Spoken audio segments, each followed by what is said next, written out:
Hello, hello. It's July 18th, 2023. It's a SIG Node weekly meeting. Welcome, everybody.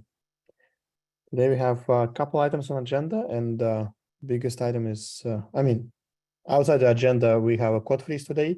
So if you have anything that you want to be merged, please ping on a Slack or just make some noise to make sure that it's being looked at. We don't have too much of bandwidth for approvers, but I think we can have some. Okay, first item is Dixie. Do you want to speak about it? Sure. And I So, made you presenter in case you want to share your screen. I'll have to look into how to present here. Do you want me to open it? Okay. Okay. Thank you. Okay. So, we were planning to do beta for memory QS in 128, but I don't think we'll be able to. So so the essential thing that memory QS does is it adds memory throttling by setting memory dot high value for in the new C group v2 controller. And I just tried to run a very simple test without Kubernetes. I created a container, and while it was sleeping, this container basically adds 1 MB of memory in every run of the process. And while it is sleeping here, I changed the memory max and memory high value for it. Like I set the memory high as around 19 MB and memory max as 20. And what I noticed was around 19, the throttling does occur, but it continues to get throttled, and then after a point the process is stuck instead of moving forward, and it never reaches the memory max value, hence the kills also don't happen. So in this scenario we see that there is just no signal coming from the container to do any action there, it's just stuck there. So I'm not very sure whether we will be able to add this feature. So I'm right now talking to some internal kernel teams, trying to see what's happening there, and also trying to understand how the reclaim works. I think there are a few signals that we can read in memory.stat file, pg scan and pg steal. When I'm reading those values, I do see memory reclaim happening, but there is some deadlock scenario that's going on. So I'll have a postmortem sort of a thing once I'm able to understand what's happening and then decide whether we want to proceed or not. Thanks. One question I have, Dikshita, is did we look at the PSI and get anything useful there? So I did look at the PSI, but the value increases. That's all I'm able to infer from there. Okay. All right. So, I'll share it with our kernel folks as well. yeah, that will be really great because I would need help in understanding the kernel code also as to how memory.high works. But yeah, from just using this test 3, which is running without even K8s, it's just using a simple Docker container and setting the values. So if you could run this test and critically analyze what's happening here, it will be really helpful. Okay. Dixita, can you look me in your internal thread? Because I remember I saw these cases at the earlier MCG, the V1, many years ago. So some similar things happened before. Sure, yeah, I can look you. Thank you. Yeah, that's all from me. Yeah, I just wanted to add also just really awesome. I think we caught this before we promoted to beta because it's I think critical thing that containers are still expected to kind of be able to right if they go over the limit. So really just want to thank Dixie for catching this before we promote to beta so we can further investigate what's going on and figure out what the plan is. So thanks all. Yeah. Indeed. Thank you. So this cap has been on hold. And next item on agenda is Jackson. Yes. Hi. Hello.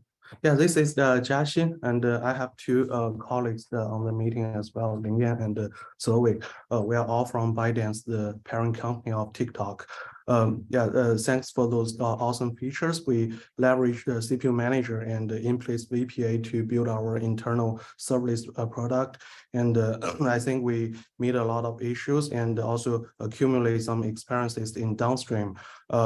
Especially is the new CPU static policy, and also we make the CPU manager work with the in-place VPA feature, and also resolve some performance issues of the in-place VPA and their different like corner cases. Now I think we'd like to try to discuss with the community and also try to seek opportunity to upstream our changes. So we'd definitely like to get more familiar with the process. Like, do you think which part we need to write a cap first, or we like to have a kind of a discussion first? What's your suggestions? Yeah. I would rather state problem, what kind of the performance problem, what kind of the problem you want to address, right? So I think the Francis already shared his opinion. I agree with him.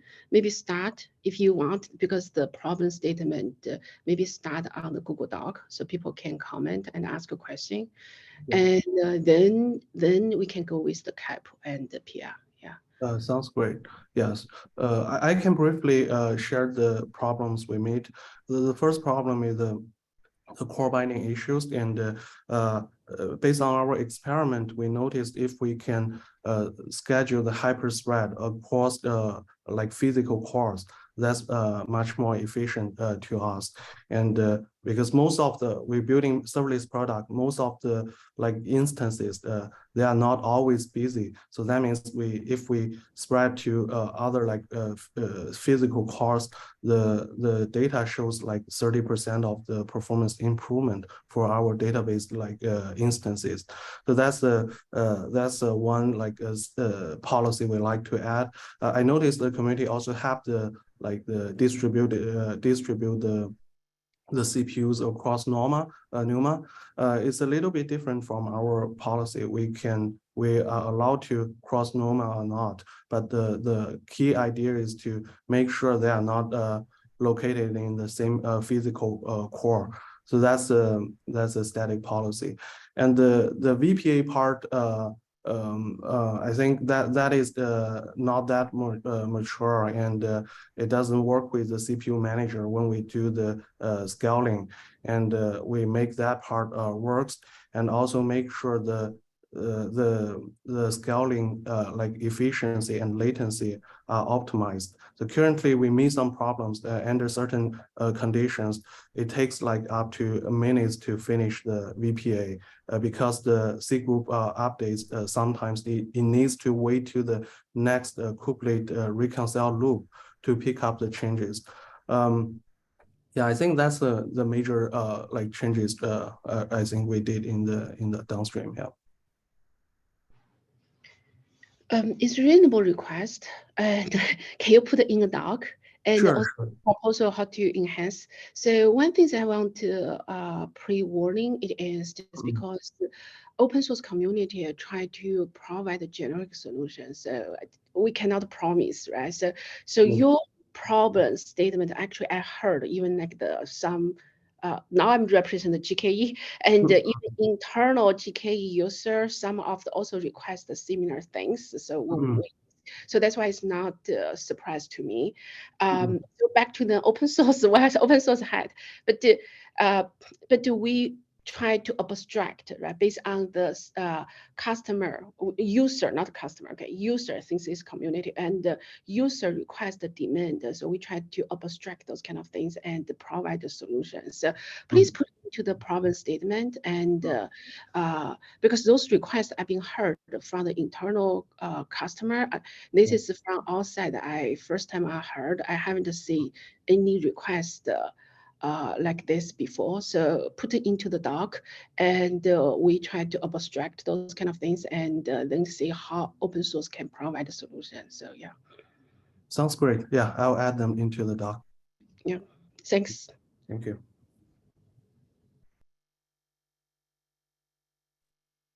regarding this VP and different CPU manager policies, should it be handled as a separate items?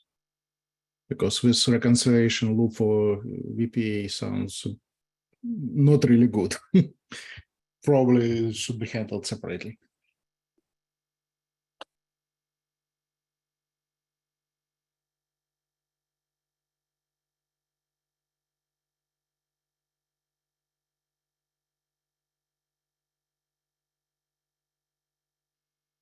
Okay, so we have next steps for this item.